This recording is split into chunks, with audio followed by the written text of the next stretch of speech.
অল্প খরচে সংসার চালিয়ে কিভাবে হাজার হাজার টাকা বাঁচাবেন। হ্যালো এভরিওয়ান, আসসালামু আলাইকুম। কেমন আছেন সবাই?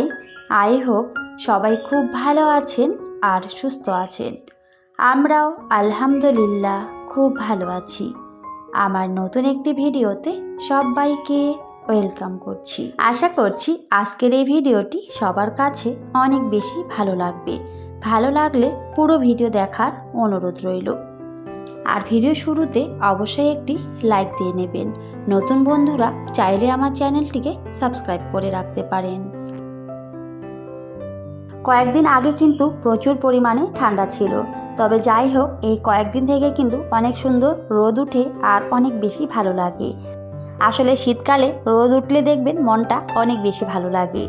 তো যাই হোক, আমার সাপ্তাহিক সবজি বাজারগুলো শেষ হয়ে গেছিলো, তো সেগুলি আনা হয়েছে। তো আমি কিন্তু এখন একটা একটা করে গুছিয়ে নেব।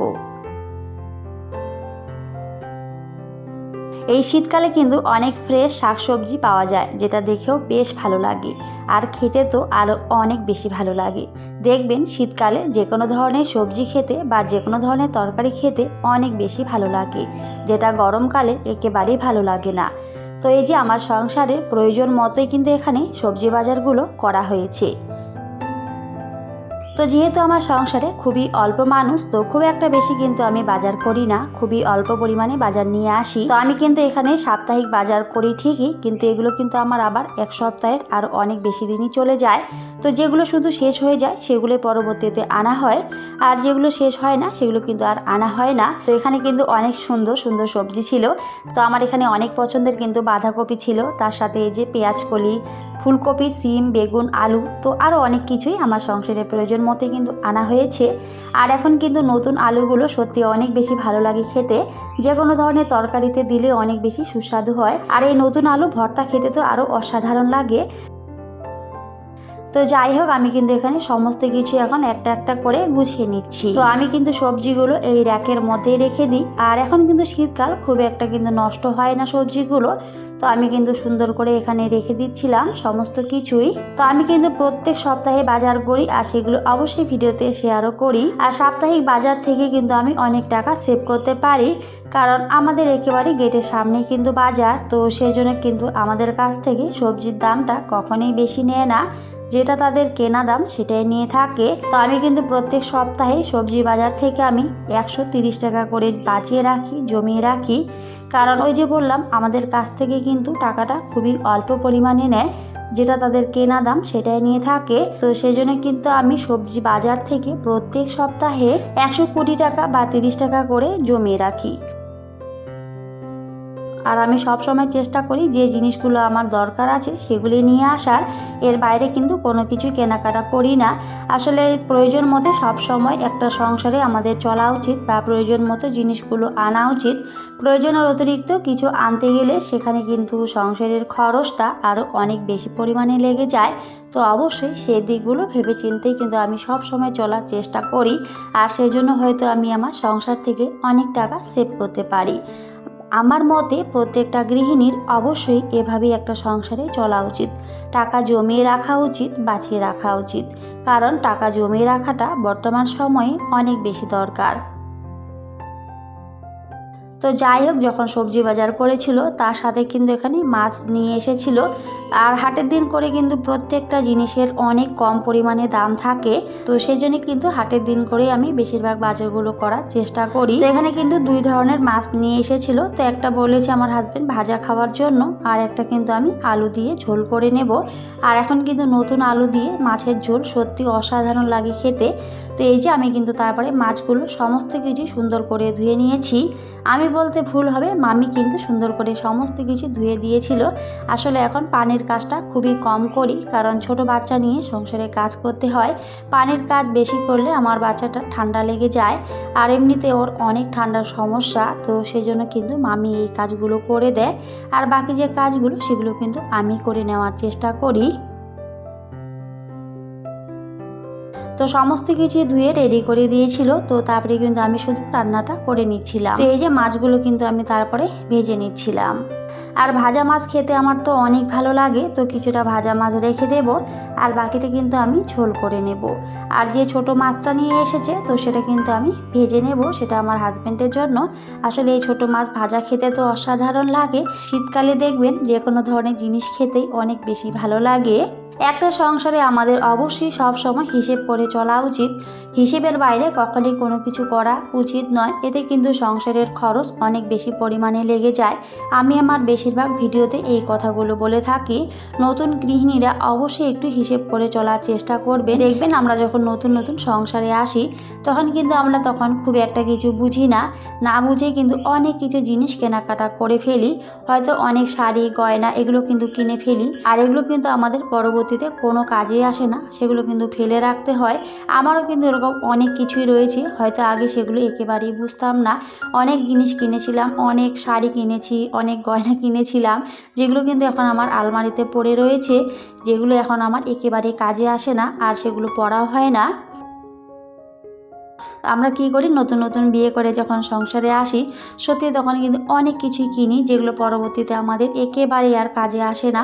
আমারও সেরকম অনেক কিছুই রয়েছে, তো বললামই। তো এই দিকগুলো কিন্তু অবশ্যই আমাদের ভেবেচিন্তেই আগের থেকে চলা উচিত। আসলে সংসারে আসার আগে আমাদের সমস্ত কিছু বুঝে শুনে কিন্তু চলা উচিত।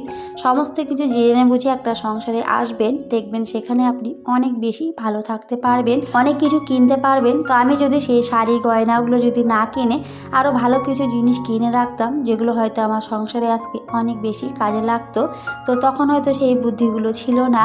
তো যাই হোক, যারা নতুন গৃহিণী, যারা নতুন সংসার করবেন, চাইলে কিন্তু এই টিপসগুলো ফলো করতে পারেন।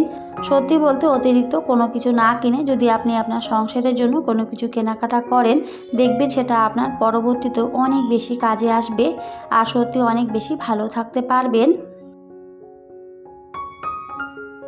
তো যাই হোক, এদিকে কথা বলতে বলতে আমি কিন্তু আমার রান্নাটাও করে নিচ্ছিলাম। এর আগের ভিডিওতে আমার প্রিয় আপুরা সবাই অনেক সুন্দর সুন্দর করে কমেন্ট করেছিল, তো সবার জন্য রইল আমার মন থেকে অনেক অনেক দোয়া আর ভালোবাসা। আমার কিন্তু 2K পরিবার হয়ে গেছে, 2000 ফ্যামিলি, তো আমি তো অনেক বেশি খুশি। তো যারা যারা প্রতিনিয়ত আমার পাশে রয়েছে, আমাকে সাপোর্ট করেছে, তো সবার জন্য রইল আমার অন্তরের অন্তঃস্থল থেকে অনেক অনেক দোয়া আর ভালোবাসা। এভাবেই সবাই আমার পাশে থাকবেন। সত্যি আমি অনেক খুশি হয়েছি যে আমার 2K ফ্যামিলি হয়েছে।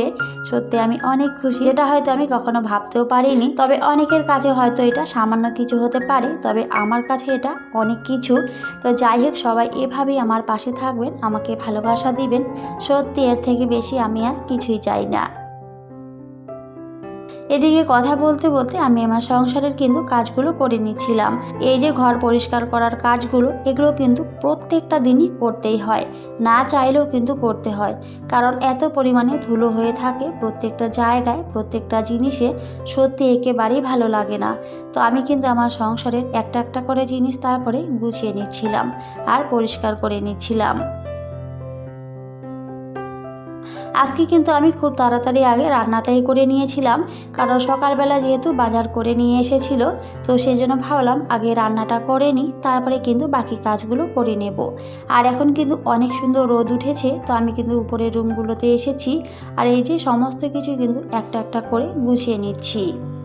আমার সংসারে যে আহামরি অনেক কিছু রয়েছে সেরকম কিন্তু কিছুই না, খুবই সাধারণ আমার জীবনযাপন, তো সেগুলোই ভিডিওতে শেয়ার করি।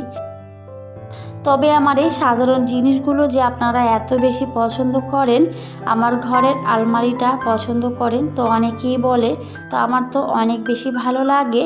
সত্যি আপনাদের ভালোবাসা পেয়ে আমি অনেক বেশি কৃতজ্ঞ। এভাবেই সবাই আমার পাশে থাকবেন।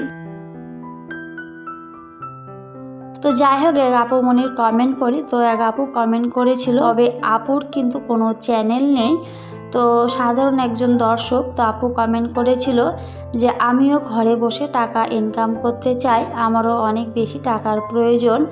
তো আপুকে আমি বলেছিলাম যে আপু আপনার বাড়ি কোথায়, তো আপু বলেছিল আমার বাড়ি বাংলাদেশে। তো যেহেতু বাংলাদেশে সেজন্য কিন্তু আমি একেবারেই আপুকে আর সাহায্য করতে পারছি না, কারণ আমি যে কাজটা করি সেটা কিন্তু ইন্ডিয়ায়। তো আমি তো ইন্ডিয়াতে থাকি, তো অনেকে কিন্তু জানে যে আমি বাংলাদেশে থাকি। অনেক আপুরাই বলে যে আমার বাড়ি নাকি বাংলাদেশে। তো যাই হোক, আমার বাড়ি কিন্তু ইন্ডিয়ায়। তো যদি আপনার বাড়ি ইন্ডিয়া থাকতো তাহলে হয়তো আপনাকে সাহায্য করতে পারতাম। তো যেহেতু আপু অনেক দূরে আছেন, তো সেজন্য আমি আর কিছুই করতে পারছি না।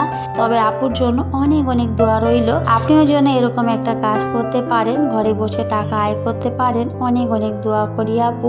সত্যি এর থেকে বেশি এখন আমি আর কিছুই দিতে পারছি না, কারণ যদি ইন্ডিয়ায় বাড়ি হতো তাহলে অবশ্যই চেষ্টা করতাম, কারণ আপনার বাড়িটা অনেক দূরে, আমি কিন্তু কিছুই করতে পারবো না। তো এদিকে কিন্তু তারপরে আমি ঘরগুলো ঝাড়ু দিয়ে নিচ্ছিলাম। আর ঘর ঝাড়ু না দিলে তো হবেই না, কারণ এত পরিমাণে ধুলোবালি কি বলবো, প্রত্যেকটা দিন এই কাজগুলো করতেই হয়। আমার এই ছোটোখাটো কাজগুলো আপনারা যে সবাই ভালোবেসে দেখেন, অনেক সুন্দর করে কমেন্ট করেন, এটাই আমার কাছে সবচেয়ে বড় বেশি পাওয়া। তো এভাবেই সবাই পাশে থাকবেন। আমি আমার সংসারে সব সময় হিসেব মতোই চলার চেষ্টা করি। যতটুকু আমার সংসারে দরকার ঠিক ততটাই করি। আর সত্যি এরকম করে আমি অনেক ভালো আছি। আমার সংসারে কিন্তু আমি একটা একটা করে জিনিস গড়তেও পেরেছি। তো আপনারাও চাইলে এভাবে করতে পারেন, টাকা জমিয়ে রাখতে পারেন, বাঁচিয়ে রাখতে পারেন। একটু হিসেব করে চলবেন, একটু বুদ্ধি করে একটা সংসারে চলবেন, দেখবেন অনেক ভালো থাকবেন, অনেক কিছু কিনতেও পারবেন। আর অবশ্যই নিজে কিছু কাজ করার চেষ্টা করুন, এতে কিন্তু আপনার সংসারে আপনি অনেক ভালো থাকতে পারবেন। হাজবেন্ডের পাশাপাশি অবশ্যই আমাদের নিজেদেরও কিছু না কিছু কাজ করা উচিত, কারণ হয়তো কোনো সময় আমাদের অনেক কিছু জিনিসের দরকার হয় বা কোনো কিছু দেখে আমাদের ভালো লেগে যায়, যেটা আমরা টাকার জন্য কিনতে পারি না। তবে আমরা যদি নিজেরা কিছু একটা কাজ করি তাহলে কিন্তু অনায়াসেই সেই টাকাটা দিয়ে আমাদের শখ আহ্লাদগুলো পূরণ করতে পারি। তো আমি তো অবশ্যই কাজ করি, তো আপনারাও চাইলে অবশ্যই কিছু না কিছু কাজ করুন, দেখবেন অনেক ভালো থাকবেন। আর যদি হাতে টাকা থাকে তাহলে কিন্তু আপনার মনটা এমনিতেই ভালো হয়ে যায়, কারণ টাকা থাকলে আপনার মন মেজাজ সব কিছুই ভালো থাকে। আর এটাই কিন্তু সত্যি, টাকা থাকলে আপনি অনেক কিছু করতে পারেন। তো সবাই অবশ্যই টাকা জমিয়ে রাখার চেষ্টা করবেন, বাঁচিয়ে রাখার চেষ্টা করবেন, দেখবেন অনেক ভালো থাকতে পারবেন। যাই হোক, অনেক কথা বলেছি, কথার মধ্যে কোনো ভুল ত্রুটি হলে সবাই অবশ্যই ক্ষমা সুন্দর দৃষ্টিতে দেখবেন। আর আজকের এই ভিডিওটি সবার কাছে কেমন লেগেছে কমেন্ট করতে ভুলবেন না। তো সবাই খুব ভালো থাকবেন, সুস্থ থাকবেন, আমাদের জন্য দোয়া করবেন। তো সবাইকে টাটা, আল্লাহ হাফেজ। দেখা হবে পরের অন্য কোনো একটি ভিডিওতে।